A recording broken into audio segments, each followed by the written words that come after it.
Buenas a todos, esto es A Despertar. Hoy tenemos la historia de Joseph Smith. Para quien no sepa quién es el líder, el profeta, entre comillas, de la iglesia, entre comillas, mormona. Lo que se consideran los santos de los últimos días, ¿no? Pero bueno. Vamos a ver de qué se trata todo esto. Vamos a comenzar. El nombre oficial de la Iglesia mormona es la Iglesia de Jesucristo de los Santos de los Últimos Días. A continuación se presentan los puntos destacados de la historia de la Iglesia mormona, según lo relatado por su fundador. Les recuerdo, todo esto es... Todos son fuentes confiables, o sea, son fuentes de ellos mismos, son fuentes que... todo con fuente con... ¿Ok? Esto no es historia inventada, nada. Todo esto es lo que cuentan ellos mismos, los testimonios de testigos, o sea, directos de José Smith y todas sus locuras. Vamos a ver de qué se trata todo esto. Primero, vamos a centrarnos igual en este video más en su historia, ¿ok? Después ya vendrán más videos sobre el mormonismo, ¿ok? Sobre estos supuestos santos de Jesucristo en los últimos días, ¿ok? Bueno, ya no van a ir más videos. Ahora vamos a enfocarnos en el profeta José Smith. Y ya vamos a averiguar por qué le decían el Mohammed de Estados Unidos. José Smith, 1805-1844, afirmó que en 1820, cuando tenía como 14 años, estaba orando sobre qué denominación era la verdadera y basaba su oración en Santiago 1, versículo 5, cuando Dios el Padre y Jesucristo se le aparecieron y le informaron que todas las iglesias y denominaciones existentes se habían vuelto apóstatas y que todos sus credos eran abominación a sus ojos. Esta es la visión que él tuvo. En el momento de esta supuesta visita divina, Smith vivía en Palmyra, Nueva York, en el estado de Nueva York, ¿ok?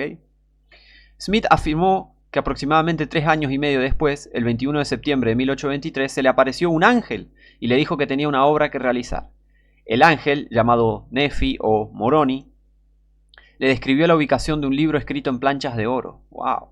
También le dijo a Smith que junto con las planchas había un lugar de lentes especiales compuestos por 2 piedras con aros de plata sujetas a un pectoral, a los que llamó Urim y Tumim, y que estos le permitirían traducir el libro. Supuestamente el ángel le dijo que las planchas contenían la plenitud del Evangelio eterno. ¡Wow! Se suponía que las planchas estaban ubicadas en un cerro llamado Cumorah. Supuestamente el ángel se le apareció a Smith en este cerro durante 4 años consecutivos en el aniversario de la primera visita. Finalmente, el 22 de septiembre de 1827, Smith obtuvo las planchas y comenzó a traducir el libro de Mormón con el Urim y Tumim. Esto es lo que supuestamente pasó. En mayo de 1829, Juan el Bautista supuestamente se le apareció a José Smith y a su compañero Oliver Cowdery. Supuestamente Juan les impuso las manos, les ordenó al sumo sacerdocio de Aarón, los bautizó y encargó a Smith que estableciera la iglesia restaurada. O sea, nada, tremendo. En algún momento posterior, ese mismo mes o al siguiente, en mayo o junio de 1829, los apóstoles Pedro, Santiago y Juan también supuestamente aparecieron y confirieron el sacerdocio de Melquisedec a Smith y a Cowdery. El libro de Mormón se publicó en marzo de 1830. El 6 de abril de 1830, José Smith y otros 5 hombres se ordenaron élderes, porque en este sistema los que serían las cabecillas, se llaman elder, ¿ok? De la recién establecida iglesia mormona. Iglesia entre comillas, estoy leyendo solo, yo no llamo iglesia a estas basofias, ¿ok? Pero solo estoy leyendo. Al principio se llamaron la Iglesia de Cristo. Posteriormente el nombre se cambió a la Iglesia de Jesucristo de los Santos de los Últimos Días. SUD, podemos conocerla como SUD, Santo de los Últimos Días. De los primeros 6 élderes mormones, la mayoría eran familiares de José Smith. Por revelación, Smith nombró a su esposa Emma la señora elegida e hija de Dios. ¡Wow! La amaba mucho seguro, ¿no? Vamos a ver qué tanto la amaba. Razones para dudar de Smith, ¿no? Vamos a juzgar a Smith. Juzgar rectamente. Smith tenía muy mala reputación en su comunidad. Muchos testimonios de los ciudadanos se publicaron en el siglo XIX después de que Smith fundara la iglesia mormona. Los siguientes ejemplos son representativos de las docenas que se recopilaron. Un par de ejemplos, fíjense. Dice uno, conocí a la familia de Joseph Smith, padre, porque este Joseph Smith es Joseph Smith Jr., ¿ok? Está su padre que se llamaba igual, entonces este es Joseph, su padre es Joseph Smith, padre.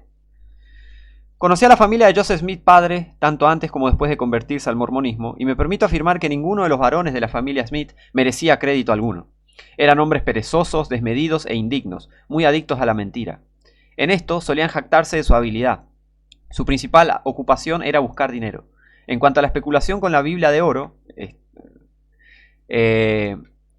casi nunca contaban dos historias iguales. Esto dice Parley Chase, declarado ante Frederick Smith, juez de paz del condado de Wayne, el 11 de diciembre de 1833. Con fuente y todo, acá no hay invento de nada, los únicos inventos son los de Smith. Estas circunstancias y muchas otras de similar tenor me animan a afirmar que José Smith Jr. no es un hombre veraz y que en esta parte del país se le considera impostor, hipócrita y mentiroso. Reverendo Nathaniel C. Lewis, Iglesia Metodista Episcopal, ratificado y suscrito ante Charles Dimon, juez de paz, 20 de marzo de 1834, reimpreso por Daniel Kidder, Mormonismo y los Mormones, 1842.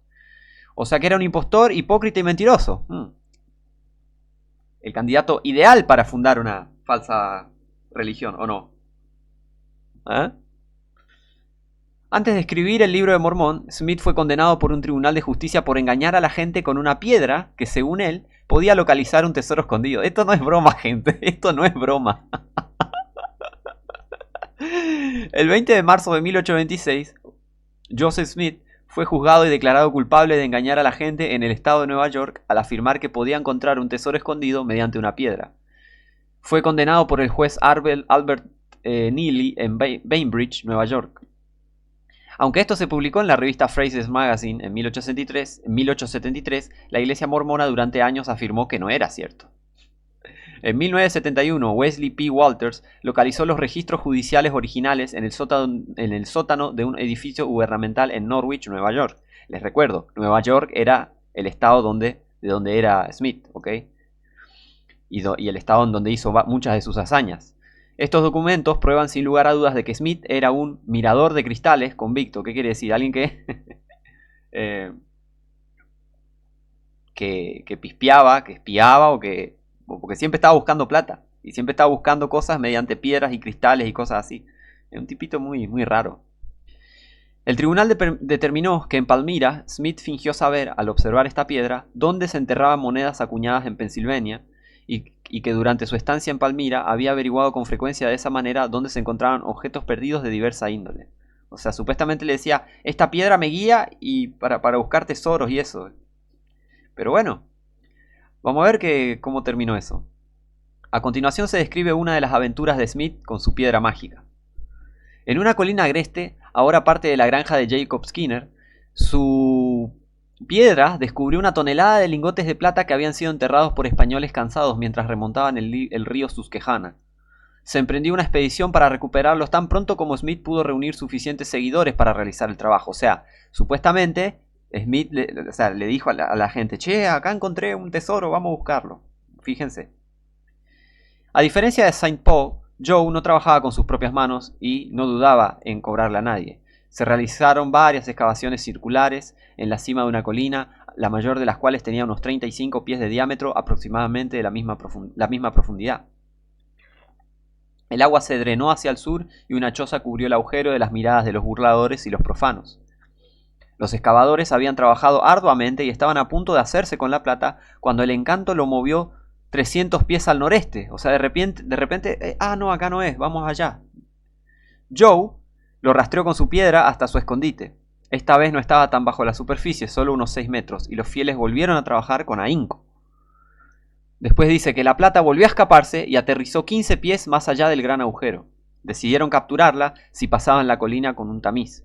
El tercer agujero se había excavado 15 de los 6 metros necesarios cuando el tesoro saltó de nuevo al otro lado del gran agujero. O sea, de repente, no está acá, está allá, y allá, y acá, no está acá, está allá. Y seguían cavando y los tontos seguían cavando mientras él le decía, no, la piedra me dice que no es acá en realidad, es allá. Entonces el profeta tuvo una visión. La sangre de una abeja negra debía ser derramada y esparcida alrededor de las excavaciones. Uy, qué bíblico esto, ¿no?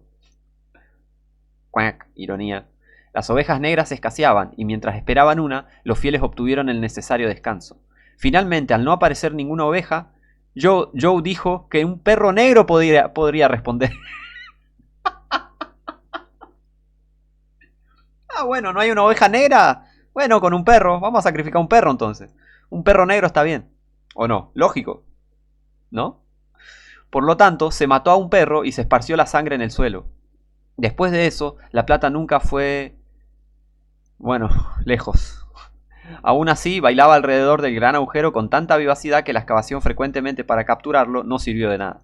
Finalmente, el profeta decidió que era inútil cavar a menos que uno de ellos fuera sacrificado. O sea, dijo, bueno, el perro no sirvió, vamos a sacrificar a una persona. Ninguno de los fieles respondió a su llamado, y así se abandonó el magnífico plan. Oliver Harper, uno de los excavadores que proporcionó el dinero, fue asesinado poco después. Esto no es broma, gente. Esto no es broma. El profeta pensó que esto podría justificar un sacrificio. Volvió a animar a los excavadores, pero el amuleto se mantuvo obstinado y no reveló la plata. Frederick Mather. Esto escribió Frederick Mather en Early Days of Mormonism, en la revista Leaping Magazine, agosto del 1880. Estaba re loco este tipo. O sea, no, bueno, una oveja negra no. Vamos a matar a un perro. Bueno, el perro no nos hace encontrar el tesoro. Vamos a sacrificar a una persona. Qué satánico, ¿no? ¿No te parece satánico? Bueno, si no te parece satánico sacrificar a una persona, que el Señor te reprenda. Así nomás te digo. Que el Señor te destruya. Así nomás te digo. Este canal no es para defender herejías, es para exponerlas. Smith usó la misma piedra para traducir el libro de Mormón. O sea, la piedra que no encontraba nunca un tesoro. Y no sé qué estaba buscando al final. Me parece que estaba buscando sacrificar a un ser humano, el Josecito Smith. Pero bueno, dice que usó la misma piedra, la piedra que le ayudaba a encontrar tesoros. Dice que usó la misma piedra para traducir el libro de Mormón. Smith afirmó que tras traducir las primeras 116 páginas utilizando el llamado Urim y Tumim, su amigo Martin Harris perdió el manuscrito. En realidad, la esposa de Harris lo había tomado y escondido o quemado porque no quería que su esposo siguiera dándole dinero a Smith. Esto sigue reportando Mather en Early Days of Mormonism. Después de eso, según su propio testimonio, Smith continuó la traducción con la ayuda de su piedra. Colocaba la piedra en su sombrero alto y blanco de copa, luego se cubría la cara y supuestamente leía las palabras a su escriba. De esta manera, produjo el libro de Mormón. Era exactamente el mismo método que había usado anteriormente para buscar mágicamente la ubicación de un tesoro escondido. Otra razón por la cual dudar de este profeta, los 11 testigos que afirmaron haber visto las planchas de oro son altamente sospechosos. 3 de ellos pertenecían a la propia familia de Smith, incluyendo a su padre y hermano, o sea, eran su familia, que tenía mala reputación en su comunidad y tenía motivos para apoyar las opiniones religiosas de José. Recuerden, José es Joseph, ¿se entiende? José Smith, Joseph Smith, ¿está? Junto con José, su padre y su hermano participaban en la búsqueda de tesoros con varitas de Saurí y piedras videntes. Oliver Cowdery y Martin Harris usaron varitas de Saurí para buscar tesoros escondidos. Esto fue admitido por Michael Quinn, escritor mormón, en Brigham Young University Studies, otoño del 78, página 82. Todo esto está registrado. Todo esto no es inventado. Bueno, el único que inventó cosas, ya sabemos que es Smith. Todo esto está registrado, ¿ok? Todo esto tiene citas, son citas de libros y ¿ok? Cowdery, Harris y David y John Whitmer se vieron obligados a abandonar a los mormones en 1838 cuando se establecieron en Missouri. Joseph Smith los acusó de ser hombres malvados y ellos, a su vez, acusaron a Smith y a los mormones de gran maldad. Por ejemplo, en una carta fechada el 16 de diciembre de 1838, Joseph Smith dijo que John Whitmer, David Whitmer, Oliver Cowdery y Martin Harris son demasiado ruines para mencionarlos. O sea, son muy malvados para mencionarlos. Acá la fuente. Y sigue diciendo, se les acusó de ser falsificadores, ladrones, mentirosos y esquíroles de la peor calaña. Hiram Page tenía su propia piedra de toque mediante la cual daba revelaciones. Los testigos tenían fama de ser crédulos, y sí, si te crees una historia de esa, mamita.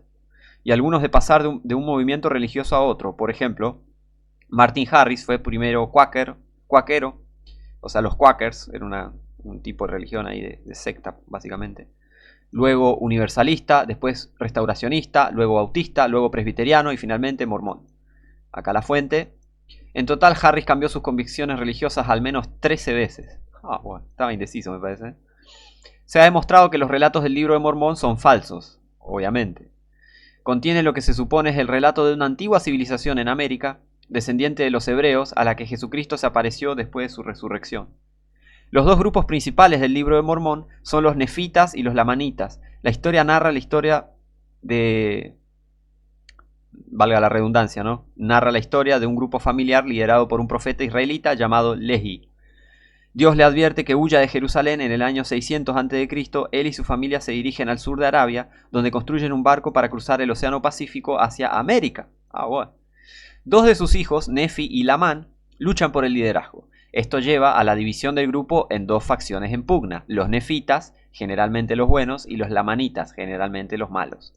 La última batalla entre ambos grupos, en el año 421 después de Cristo, extermina a casi todos los nefitas. Moroni, el último nefita superviviente, entierra los registros de su civilización en el cerro Cumorá. Cientos de años después, Moroni dirige a José Smith al lugar, y supuestamente Moroni era un ángel, y acá dice en el libro de Mormón que era un nefita.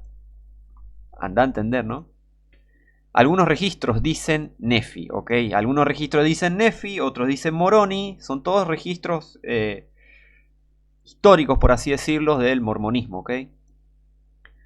Ahora, un ser resucitado que se ha convertido en un ángel. Ahí está, bueno, ahí está la explicación de ellos de que se resucitó y es un ángel ahora, el tal Moroni o Nefi. No sé, no sabemos cómo se llama. ¿Cuántos misterios tiene el mormonismo? Por favor. Esto escribió Tanner en el Book of Mormon Overview. Sigamos, muchas de las cosas mencionadas en el libro de Mormón no se encontraban en Norteamérica en esa época. Hay mucha, o sea, fíjense, por ejemplo, el libro de Mormón menciona trigo en Mosiah 9.9, caballos en el mismo libro Mosiah, porque Mosiah, todas estas referencias son del libro de Mormón, ¿ok? Mosiah 9, versículo 9, básicamente. ¿Ok? Mosiah 18:25, caballos, ¿no? Carros, en Nefi 18, del 9 al 11. Nefi 20, versículo 6. 3 Nefi, tercero de Nefi, qué sé yo, 3:22. Vacas, Enos 21. Elefantes, Éter 9:19. Seda, 9:17. Lino, Alma 1:29, 4:6. Éter 10:5. Elamón 6:10-13. Éter 10:24. Monedas de oro y plata, Alma 11 del 3 al 20, Acero 2, segundo de Nefi 5:15, Jarom 1:8, Éter 7:9. O sea, ninguno de estos artículos estaba aquí antes de la llegada de los españoles, o sea, de los conquistadores, ¿ok? En el siglo XV, Tanner. ¿Se entiende? O sea, no había nada de eso en Norteamérica en esa época. Los colonizadores católicos no habían llegado todavía a Norteamérica, ¿ok? Joseph Smith era un fanfarrón. Fíjense lo que dice: vamos, ustedes fiscales, ustedes falsos juramentadores, todo el infierno desbordad, ustedes montañas ardientes desciendan por su lava, porque al fin saldré victorioso, tengo más de qué jactarme que cualquier otro hombre. Soy el único hombre que ha podido mantener unida a toda una iglesia desde los días de Adán. Bueno. La gran mayoría de la iglesia me ha apoyado. Ni Pablo, ni Juan, ni Pedro, ni Jesús lo hicieron jamás. Uy, ay. Me pregunto dónde estará hoy, ahora en este momento, José Smith.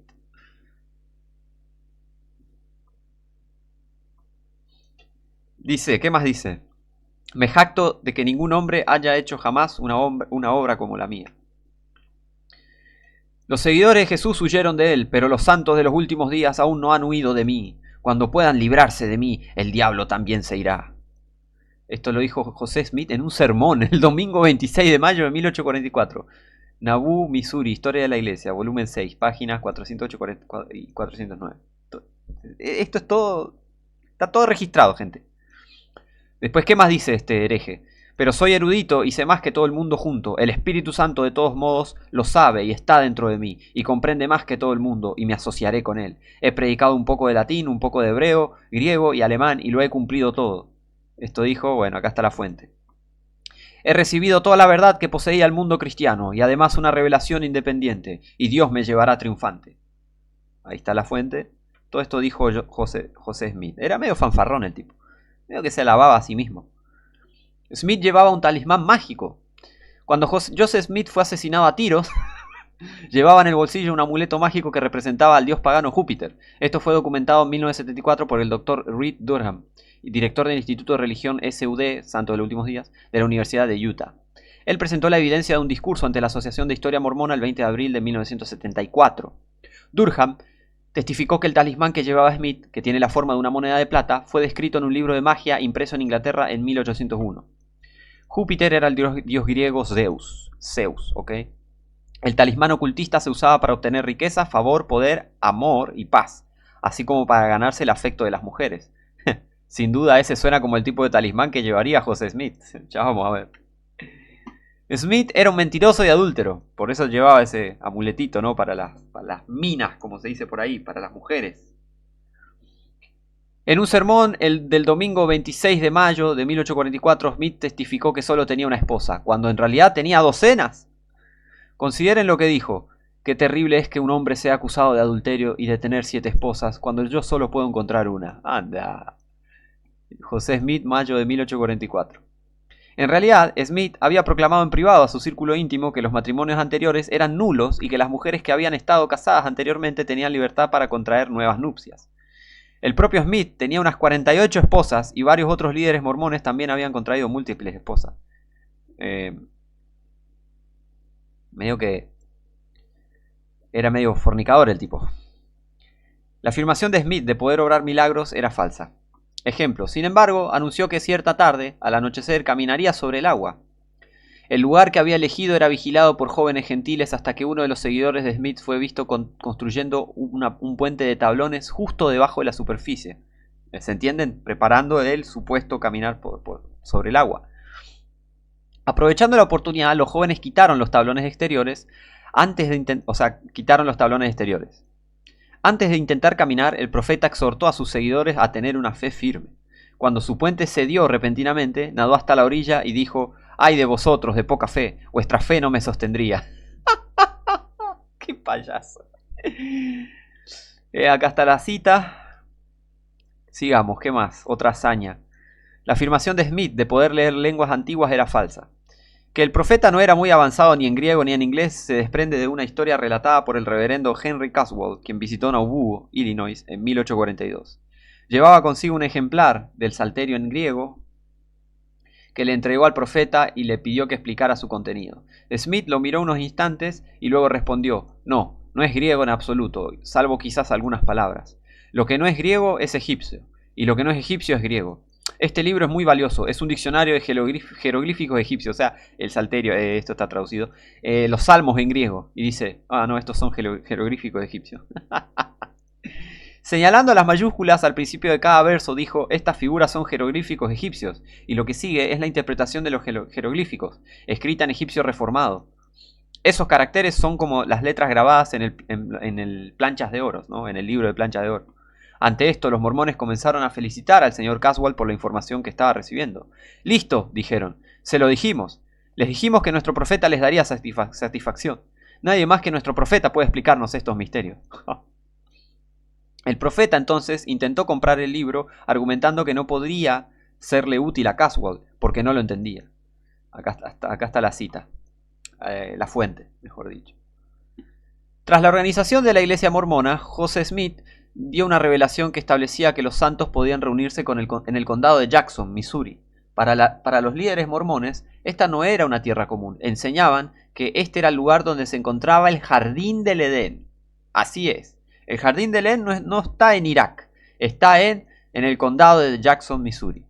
Bueno.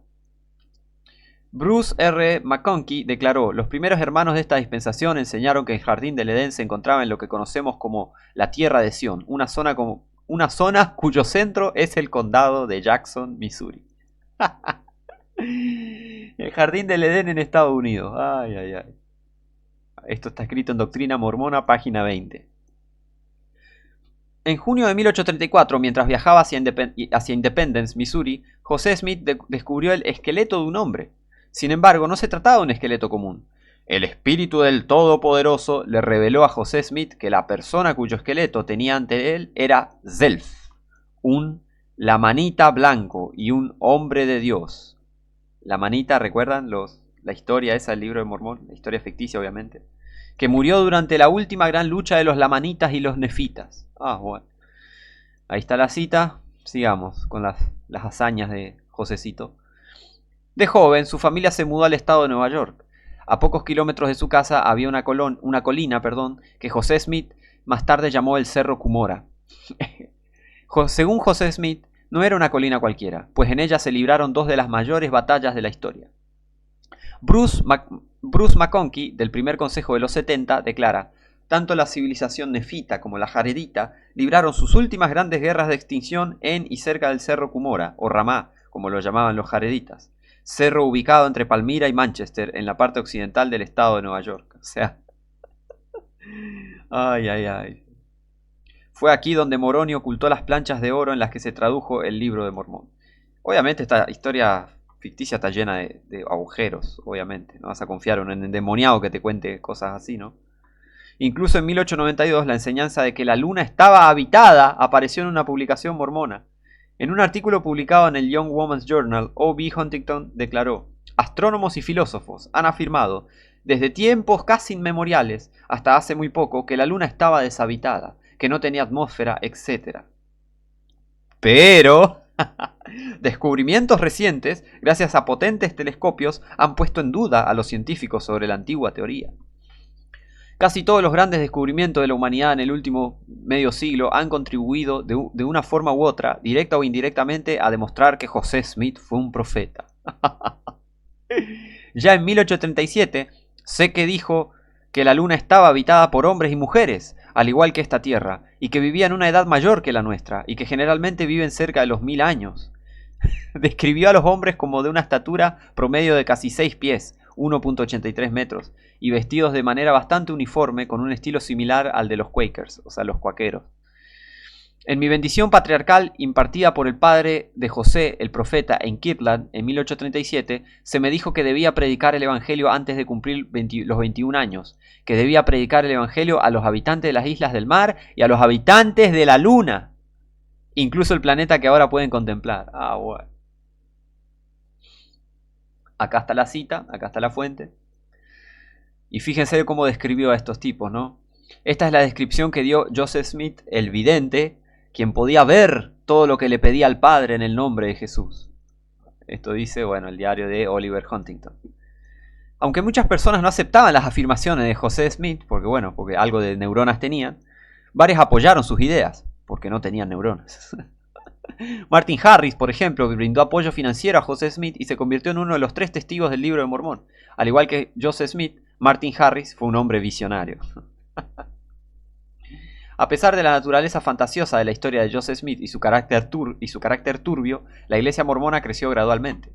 Smith solo consiguió un pequeño grupo de seguidores en su zona natal de Nueva York.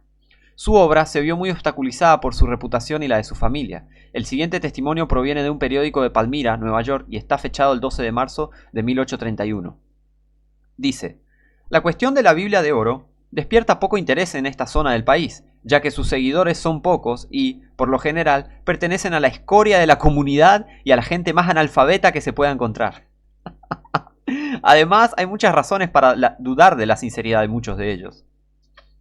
La primera idea de un libro fue sin duda sugerida a los Smith por un tal Walters, un adivino que hacía malabarismo, quien hizo creer a los ignorantes que un antiguo libro en su posesión, en latín, contenía un relato de los antediluvianos, etc. Y se corrió la voz de que el libro de Smith estaba a punto de encontrar... y se corrió la voz de que el libro que Smith estaba a punto de encontrar era una historia de tesoros escondidos. Smith y su padre pertenecían a una banda de buscadores de fortunas que habían seguido esa durante muchos años. Joe fingió que podía ver el oro y la plata con la ayuda de lo que llamaban una piedra pispeadora. La piedrita, ¿recuerdan? La piedra mágica de José Smith. Por eso dice Joseph Smith. A principios de 1831, los aproximadamente 200 seguidores de Joseph Smith se mudaron a Kirtland, Ohio. Esto está registrado en The Telegraph, 17 de mayo de 1831. Fue allí donde Brigham Young se unió a los mormones y fue ordenado elder. Recuerden este nombre, Brigham Young, ¿ok? Brigham Young. Los mormones construyeron su primer templo en Kirtland y comenzaron a construir un asentamiento. También fundaron un banco llamado el Banco de la Sociedad de Seguridad de Kirtland. Smith profetizó que el banco absorbería a todos los demás bancos y prosperaría enormemente. Smith era el tesorero. ¿Cómo no serlo, no? Sin embargo, sus turbios negocios financieros pronto atrajeron la ira del pueblo. Smith fue arrestado 7 veces en 4 semanas y condenado por operar un banco sin autorización estatal. Era un cara dura el tipo. Smith y su segundo hombre, Sidney Rigdon, se vieron obligados a abandonar la zona para escapar de las numerosas demandas que se presentaron en su contra y de las decenas de miles de dólares en deudas que no podían pagar. Por lo tanto, no sorprende que Smith recibiera una nueva revelación de Dios diciéndoles que se mudaran a Independence, Missouri. O sea, que era medio como Mohammed el tipo. Cuando algo estaba medio... O sea, las revelaciones de Mohammed, ¿recuerdan? Las revelaciones que supuestamente Mohammed tenía de Allah, todas las favorecían a Mohammed. Y Joseph Smith lo mismo. Ahora se tenía que ir de ahí rápidamente, entonces, recibió una nueva revelación de Dios. ¡Vámonos, vámonos! Entonces, Joseph Smith pronunció otra de sus muchas revelaciones falsas, afirmando que construirían un templo y la ciudad de la Nueva Jerusalén en el condado de Jackson, Missouri, antes de que esa generación pereciera. Esto está acá registrado, ¿ok? En cambio, los mormones que fueron expulsados del condado... En cambio, los mormones fueron expulsados del condado de Jackson y nunca se construyó allí un templo mormón. Al ser expulsados de Missouri, los mormones se mudaron al condado de Hancock, Illinois, y comenzaron a construir una comunidad llamada Nauvoo. Nauvoo, ¿ok? Una de las cosas que los mormones construyeron fue una logia, allí fue una logia masónica. ¿Qué? Que se inauguró en marzo de 1842. Joseph Smith, su hermano Hiram, y la mayoría de los demás líderes mormones eran masones. Esto es verdad. O sea, todos eran masones estos tipos. Muchos investigadores mormones han observado una similitud entre las ceremonias del templo mormón y los ritos masónicos paganos. Acá, en la imagen acá que está acá a la izquierda, no encontré una imagen más grande, pero pueden buscarla. Esto era... ¿vieron que ahora el templo este de Mormón tiene en la cima... tiene a un tipo ahí con una trompeta en la boca? En el templo original de Nauvoo estaba esta figura que tiene en esta lanza, acá tiene un símbolo masónico, el del compás, ¿ok? Así que ya sabemos a qué va todo esto. Fíjense, acá tengo la cita en el libro de Gilbert Sharps, Mormons and Masons, Mormones y Masones. Está la cita que dice: José Smith se convirtió en masón el 15 de marzo de 1842. El número de masones aumentó dramáticamente, con la logia de Nauvoo eventualmente creciendo hasta 1500 miembros, solo 2072 en el resto de Estados Unidos en esa época. Esto está todo registrado, gente, es verdad. ¿Qué más dice? Acá dice el propio José Smith. Fíjense lo que dice el propio Joseph Smith. Él mismo dice: el martes 15 de marzo oficié como gran capellán en la instalación de la logia de Nauvoo de masones libres, en la arboleda cerca del templo. Por la tarde recibí el primer grado en francmasonería en la logia de Nauvoo, reunidos en mi oficina general de negocios. ¿Qué más dice? El miércoles 16 de marzo, al otro día, estuve en la logia masónica y ascendí al grado sublime. Smith alcanzó el grado sublime en menos de 24 horas. O sea, ya venía con cosas turbias, él y su familia. Su hermano también era masón, gente. El tipo estaba re endemoniado también, gente. El tipo andaba en cosas turbias. Y mucha gente, lo que no sabe por ahí, es que en la masonería no siempre los que ascienden a los grados superiores, altos, de alto rango, no siempre están toda su vida siendo masones. Por ejemplo, Perón, Juan Domingo Perón, el expresidente de Argentina, ascendió al toque. Licho Gelli lo inició como masón y fue al toque subió le dio un grado muy alto de masonería. ¿Pero por qué? y esto también está registrado en varios libros, que los masones, cuando se les revela un secreto de mucha importancia, ahí podés subir. Entonces algún secreto habrá dicho este José Smith para que lo asciendan a un grado sublime. O también pudo haber hecho también, ¿saben qué más? Subirse él mismo, hacer que sus amiguitos lo asciendan al grado sublime, porque recuerden que ellos, toda esta gente, instalaron una logia masónica. ¿Se entiende? Así que por ahí entre su grupito lo ascendieron, ¿ok? Fíjense acá lo que dice Jonathan Blanchard, que él fue un masón grado 33 y después escribió un libro. Se convirtió, me parece, Jonathan Blanchard, sí, se convirtió, dejó de ser masón y se convirtió al Señor. Y en su libro dice, su leyenda, o sea, la leyenda de la iniciación del 14º grado, del 14º grado, no sé cómo se dice, bueno. Dice que el verdadero nombre de Dios se perdió hasta que fue encontrado por los masones, grabado en planchas de oro de 3 puntas, en las ruinas de Enoch. Ya sea que el mormón Joseph Smith, quien era masón, o sea, José Smith era masón, ¿se entiende? Punto final. Haya tomado de esto su historia de las planchas de oro. ¿Recuerdan la Biblia esa dorada que supuestamente él encontró? Tal vez él haya tomado de esto para su historia de las planchas de oro, o haya inventado una leyenda similar. Ambas son similares en origen, naturaleza y efecto. Ambas destruyen por completo el cristianismo mientras pretenden favorecerlo y expandirlo, tal cual. Re anticristo, así como la masonería y así como el mormonismo, re anticristo. Todo esto de las tablas de oro, estos libros de oro, ¿ok?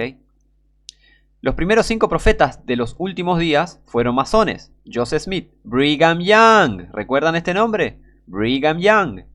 John Taylor, Wilford Woodruff y Lorenzo Snow fueron miembros de la fraternidad. Eran todos masones. Y acá está la foto de Brigham Young. Y ahí ven en su pecho ¿cómo se llama? El símbolo del compás famosísimo de la masonería en su pecho. O sea que sí, era masón y tiene su anillo masónico en su mano izquierda. Pueden buscar la foto, si no pueden hacer zoom acá, bueno, busquen la foto y lo van a ver con su propio ojo.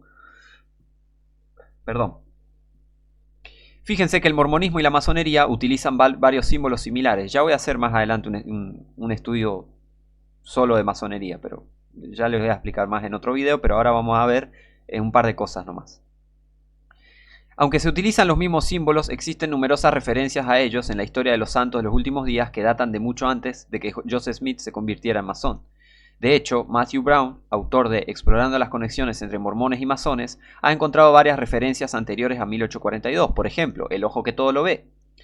En 1828-1829, ruego al Dios de mi salvación que me mire con su ojo que todo lo escudriña. O sea, la familia de Joseph Smith ya medio que tenía afiliación a la masonería. Su padre, su hermano mayor, ¿ok? Así que, por eso ya en 1828-1829 ya está escrito esto en el libro de Mormones, segundo Nefi 9:44. Dice, ruego al Dios de mi salvación que me mire con su ojo que todo lo escudriña, el ojo que todo lo ve. Para el que no sepa, este ojo que todo lo ve, para los masones y también los católicos lo usan, obviamente porque adoran al mismo diablo, es básicamente el diablo, pero lo llaman de Dios, ¿ok? Porque de eso se trata el ocultismo, el satanismo, dar vuelta, invertir todo, decir, esto es Dios, y en realidad es el diablo, ¿ok? Es básicamente eso. Mayo de 1836, Dios no puede ser burlado impunemente, su ojo que todo lo ve, te contempla en todo momento. Su ojo que todo lo ve, examina toda su vasta creación. Comentario de John Whitmer. Mormón, ¿ok? Apretón de manos. El 27 de junio de 1839, José Smith enseñó a los miembros de la primera presidencia y del quórum de los 12 apóstoles una de las llaves del reino de Dios, que consistía en cómo identificar la naturaleza de un visitante de otro mundo mediante un apretón de manos. 22 de julio de 1840, José Smith, hijo, o sea, el famoso Joseph Smith, encargó a un escriba que escribiera una carta a William W. Phelps, con gusto te daré nuevamente la diestra en señal de hermandad. Lenguaje masónico. Por eso, ya voy a hacer un video sobre la masonería, todavía no, porque hay muchas cosas que tengo que estudiar bien y ver y compilar, pero ya va a venir ese video, ¿ok? Pero bueno, esto te digo, esto es lenguaje masónico de acá a la China. Te daré nuevamente la diestra en señal de hermandad. Lenguaje masón, ¿Ok? Después, otra conexión entre el mormonismo y la masonería, esto de santidad al Señor. Fíjense que acá en un templo mormón, que también con obeliscos acá, en estos pilares obeliscos, la masonería también tiene estos dos pilares y son muy fanáticos de los obeliscos y tienen esos dos pilares siempre en sus imaginerías, en sus imágenes, ¿no? Y acá dice Holiness to the Lord, santidad al Señor, y la casa del Señor, y santidad al Señor, la casa del Señor. Pero también eso lo usan los masones. Fíjense acá en esta revista masónica, en esta publicación masónica, dice acá, abajo del compás con la G, dice santidad al Señor. Abril de 1830, andando en santidad delante del Señor. DIC 2069. Ahí está. Los masones también utilizan esta frase, ¿ok? De eso se trata el satanismo, que es masonería, que es catolicismo, todo eso. Lo que es satánico, ¿qué hace? Utiliza cosas de la Biblia y les quiere dar otro significado y las perturba, las pervierte y las retuerce, ¿ok? Eso se trata básicamente el satanismo. Recordemos que Satanás citaba la escritura pero la decía mal, ¿ok? Y eso hacen sus siervos también. Agarran cosas que supuestamente sí son de Dios y son de la Biblia y sí, este es Dios y en realidad es un demonio, un ángel caído, lo que sea. Es todo al revés, ¿ok? De eso se trata. Por eso la Biblia dice, hay de los que llaman, de los que hacen luz tinieblas y tinieblas luz, ¿ok? 25 de junio de 1833, la primera presidencia de la iglesia, mormona, ¿no? Escribió en una carta que cada uno de los 24 templos del condado de Jackson, Missouri, debía estar adornado con la inscripción Santidad al Señor. Holiness to the Lord. Frase que también usan los masones, ¿ok? Historia de la Iglesia, tomo 1, página 359. Otra conexión entre estas dos sectas, abejas. ¿Eh? Sí, abejas, mirá. Los masones también tienen una fijación con las abejas, la usan en su simbolismo, ¿no? Como esto de la colmena, la hermandad y bla, bla, bla, y todo satánico. Todo esto es satanismo, ¿ok? Ya voy a explicar bien, ya voy a hacer un video exclusivamente sobre masonería, pero todo esto es satanismo, mirá. Acá tenemos el pentagrama, el compás, simbología masónica y simbología obviamente satánica.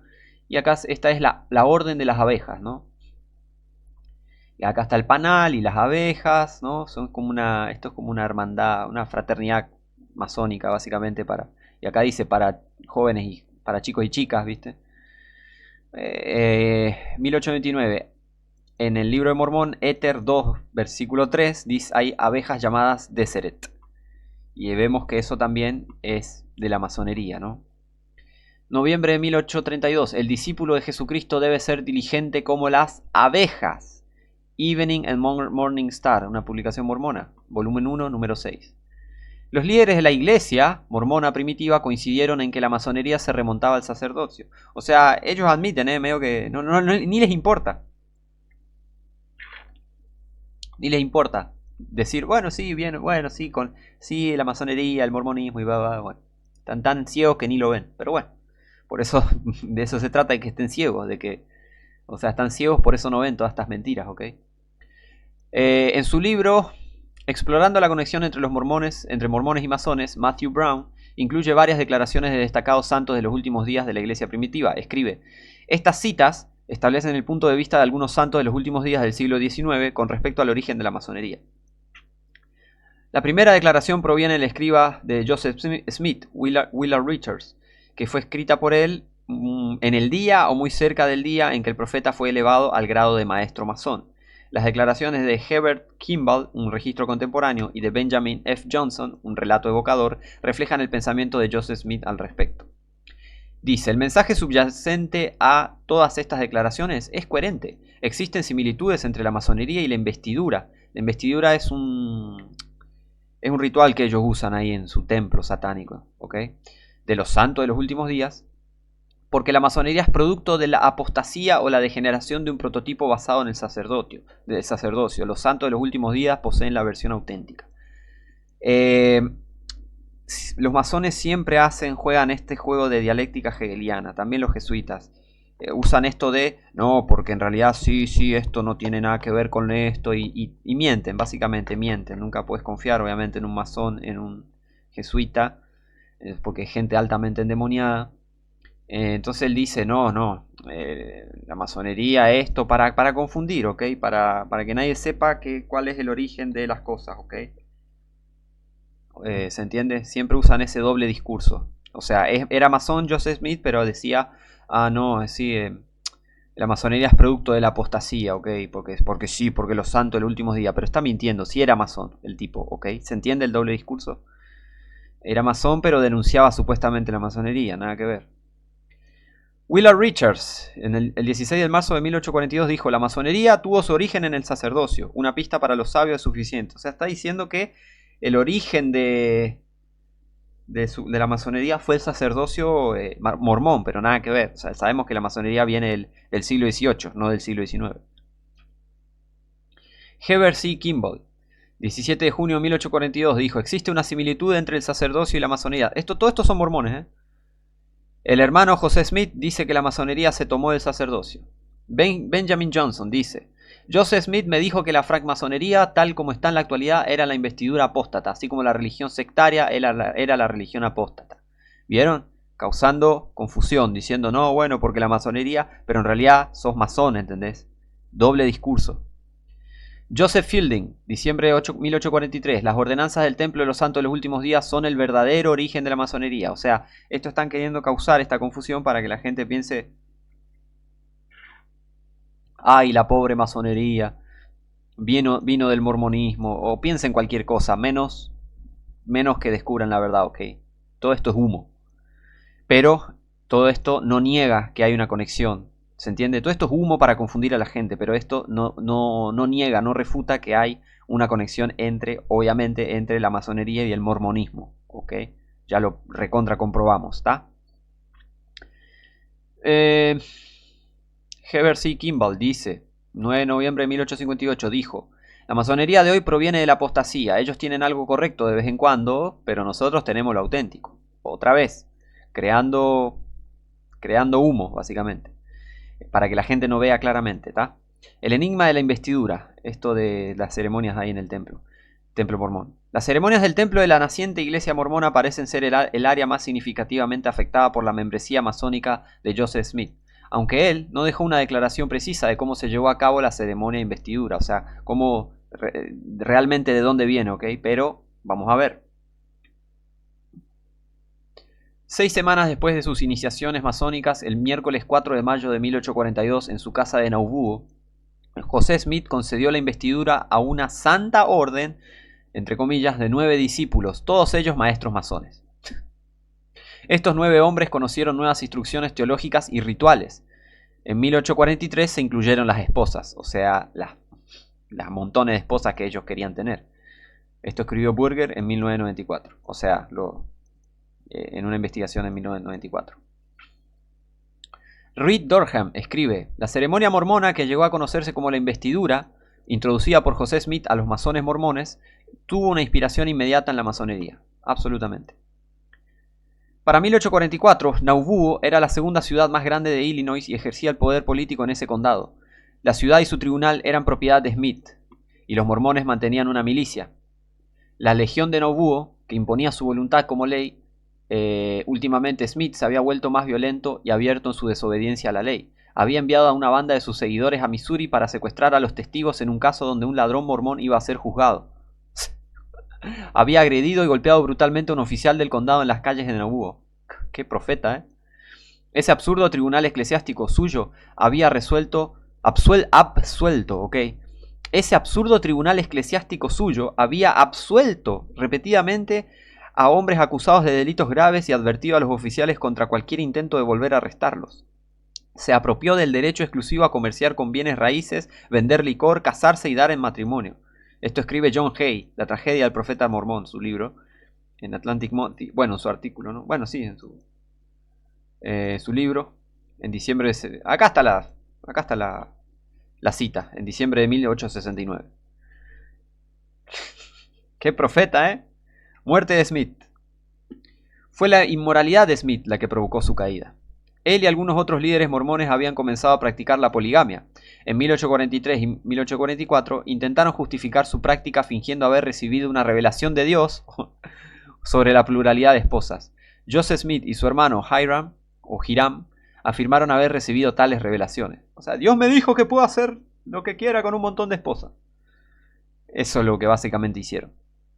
Los intentos de Smith de seducir a algunas de las esposas y prometidas de sus seguidores y su intento de introducir nuevas doctrinas llevaron a algunos de ellos a publicar un periódico para protestar por la acción. Se llamó Nauvoo Expositor. Entre los editores se encontraban William Law y Robert Foster, cuyas esposas habían sido contactadas sin éxito por Smith, y Francis Higbee, cuya prometida, Nancy Rigdon, también había sido cortejada sin éxito. Entre las cosas por las que protestaban los editores se encontraban el matrimonio plural, la progresión eterna del hombre hacia la divinidad y la eternización del convenio matrimonial. La primera y única edición del Nauvoo Expositor apareció el 7 de junio de 1844. La imprenta, de donde salía este periódico, ¿no? La imprenta de donde salió el periódico fue destruida por los hombres de Joseph Smith. El tumulto resultó en el arresto de Joseph y Hiram Smith por disturbios. Él y su hermano, ¿no? Fueron liberados, pero más tarde fueron arrestados de nuevo y acusados de traición. Mientras se encontraban en la cárcel de la vecina Carthage, Illinois, fueron atacados por una turba enfurecida y asesinados el 27 de junio de 1844. Un elder mormón había introducido de contrabando una pistola de 6 tiros en la cárcel, y Smith disparó a algunos hombres antes de ser asesinado. Al menos 2 de ellos murieron a causa de sus heridas. Esto está Historia Documental de la Iglesia, volumen 7, páginas 102-103. John Hay, La tragedia del profeta mormón, Atlantic Monthly, diciembre de 1869, páginas 669 al 78, al 678, ¿ok? Vamos a terminar con algunas declaraciones de la bolsa de basura de José Smith. Declaraciones de José Smith.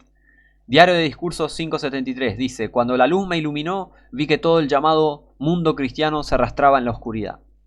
Diario de Discursos 899 dice: con respecto a la verdadera teología, nunca ha existido un pueblo más ignorante que el actual llamado mundo cristiano. Diario de Discursos 625: ¿qué? ¿Son los cristianos ignorantes? Sí, tan ignorantes de las cosas de Dios como las bestias. Eso dijo el falso profeta, obviamente, el falso masón Joseph Smith Jr., que se está quemando en el infierno.